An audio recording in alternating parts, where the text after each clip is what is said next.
महेन्द्रनगर बस पार्कबाट चल्ने अटोहरूको न road permit छ, न भाडा तय छ, न स्ट्यान्डको उचित व्यवस्था छ, अलपत्र व्यवस्था। मेरो नाम गोकर्ण महर हो।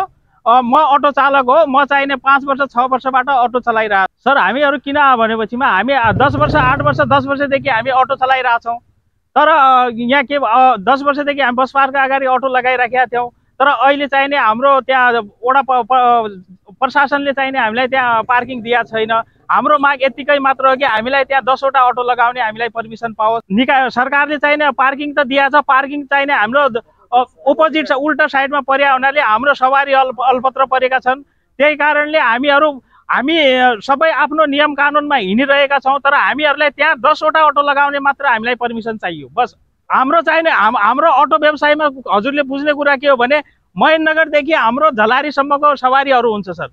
हामीले झलारीको पनि 2वटा अटो झलारीको लाग्छ सर। अनि दुईवटा अटो चाहिने हाम्रो दैजीको, 2वटा सिसैयाको, अनि 2वटा लालपुर गरेर हाम्रो चाहिने 10 वटाको हाम्रो त्यही माग हो सर। हुन त 4 अटो लगाए पनि हुन्छ। तर अब त्यहाँ सवारीहरू महेन्द्रनगरदेखि लिएर झलारीसम्मको सवारी हामीले उठाइराखेका छौँ। पर्मिटको बारेमा के छ भनेपछिमा सर, यसको बारेमा मेरो आफ्नो पर्सनल धारणा के छ भने नेपाल सरकारले चाहिने अनलिमिटेड अटो गाडीहरू बेचिरहेछ। बेचेको हुनाले अब या त त्यहीँबाट हामीलाई चाहिने रोक लगाएर काम गर्ने, हामीलाई चाहिने सबैलाई चाहिने सजिलोकरण हुने एउटा सिस्टम बनाइदिनु पर्यो। अहिले तपाईँले हेर्नुहोस्, पहिला के थियो भनेपछिमा एक दिनमा 50 वटा अटो बेचिरहेको थियो कि थिएन साथीहरू। अहिले पनि त्यही सिस्टम छ।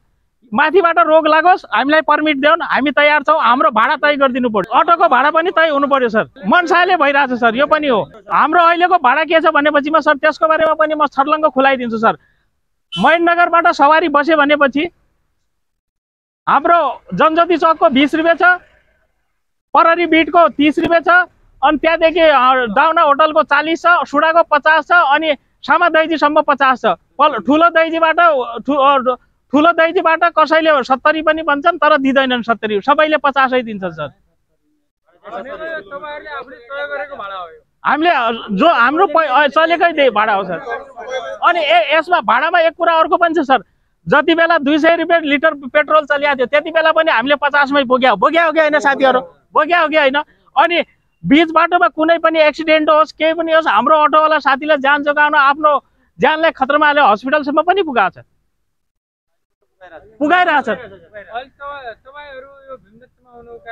भीमदत्तमा हाम्रो आउनको खास कारण के हो भने हामीले अटोवालाहरूले महेन्द्रनगरदेखि झलारीसम्मको सवारी बोक्छौँ। त हामीलाई चाहिने त्यहाँ 10 वटा अटो लगाउने हामीलाई पर्मिसन चाहियो। उल्टो पल्लो साइडमा चाहियो।